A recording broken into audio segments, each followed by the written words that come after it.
নবী মূসা আলাইহিসসালামের মৃত্যু কিভাবে হয়েছিল?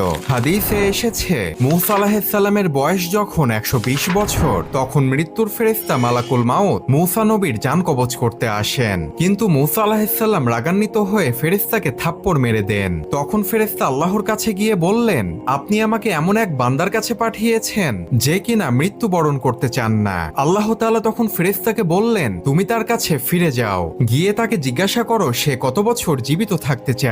সে যেন তার একটি হাত একটি গরুর পিঠের ওপরে রাখেন। তার হাতে যতগুলো পশম উঠবে প্রতি পশমের বদলে তাকে 1 বছর করে জীবন দেওয়া হবে। ফেরেশতা তখন মূসা নবীর কাছে এসে আল্লাহর এই সংবাদ তাকে জানালেন। মূসা আলাইহিসসালাম তখন ফেরেশতাকে জিজ্ঞাসা করলেন, হে মালাকুল মাউত, এই বছরগুলো অতিবাহিত হবার পর আমার কি হবে? তখন ফেরেশতা উত্তরে বললেন, তারপর আপনার মৃত্যু হবে। তখন মূসা আলাইহিসসালাম বললেন, মৃত্যু যখন হবে তাহলে এখনই হোক। এই কথা বলে ফেরেশতাকে তার জান